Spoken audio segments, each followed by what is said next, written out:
करके डीएसपी बनते थे, ये आपकी सच्चाई थी। ठीक है प्रदीप देशपाल जी, आपसे सवाल यह है कि आप सत्ता में आने की बात कर रहे हैं, लेकिन देखिए आपके 10 विधायक थे, 7 जा चुके हैं। आपके तो अस्तित्व पर ही सवाल खड़ा हो गया है। अस्तित्व की लड़ाई लड़ रहे हैं आप हरियाणा के भीतर। इस तरह के सवाल जो पहली बार खड़े नहीं हुए हैं, पहले भी खड़े हुए हैं। और मैं बताऊं, हमारी पार्टी जो कार्यकर्ताओं की पार्टी है, नेताओं की पार्टी कभी नहीं रही।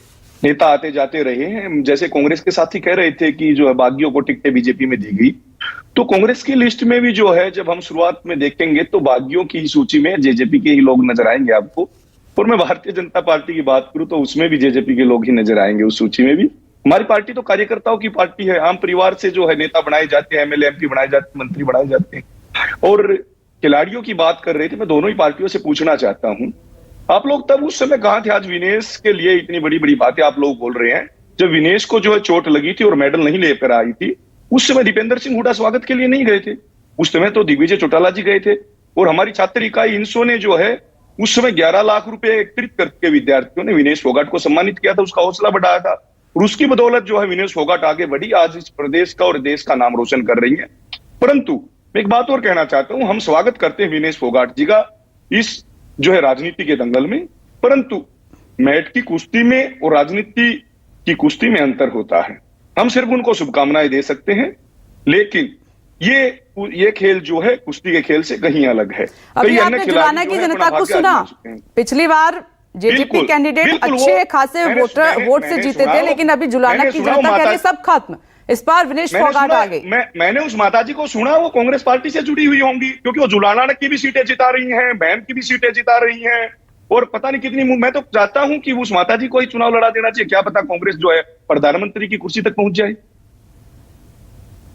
और कांग्रेस पार्टी इस बात को भूल गई। तो जो 7 विधायक आपके छोड़कर चले गए, क्या वजह रही? क्या पहली बार हुआ? चौधरी देवीलाल जी की पार्टी से कितने लोग एमएलए एमपी बने, मंत्री बने, पता नहीं। क्या पहली बार हुआ है? क्या बीजेपी में कितने लोग गए हैं? बीजेपी से कितने लोग भागे हैं? कांग्रेस की लिस्ट क्यों नहीं जारी होती? हमारी पार्टी तो मैं पहले कह चुका हूं कार्यकर्ताओं की पार्टी है। हमारी पार्टी में जो एमएलए एमपी से ज्यादा सम्मान कार्यकर्ता का होता है, और कार्यकर्ता ही हमारी पार्टी की सरकार का हिस्सा रहे आप, और कार्यकर्ता सरकार का हिस्सा रहे। दुष्यंत चौटाला मुख्यमंत्री रहे, और आज ये नौबत आ गई है कि आपको गठबंधन करना पड़ रहा है। आपके जो खुद के जीते जिताए एमएलए हैं वो साथ छोड़कर चले गए। इस चीज को समझ रहे हैं क्या प्रदीप जी? क्या हालत है हरियाणा के भीतर? इस देश की राजनीति में गठबंधन किसको नहीं करना पड़ रहा है? क्या कांग्रेस गठबंधन की बात नहीं करी? राष्ट्रीय पार्टी है। क्या भारतीय जनता पार्टी जो गठबंधन की चर्चा नहीं चला रही गोपाल कांडा जी के साथ? राष्ट्रीय पार्टी हमारी तो नई पार्टी है, युवाओं ने पार्टी बनाई थी, कुछ समय हुआ है। और बखूबी दुष्यंत चौटाला जी सरकार में थे तो पंचायती राज में 50% जो है आरक्षण महिलाओं को है। आज डंके की चोट पर हम कह सकते हैं इस बात को। युवाओं के रोजगार के लिए 75% हमने रोजगार जो है स्थानीय युवाओं के लिए सुनिश्चित किया, कानून बनाया।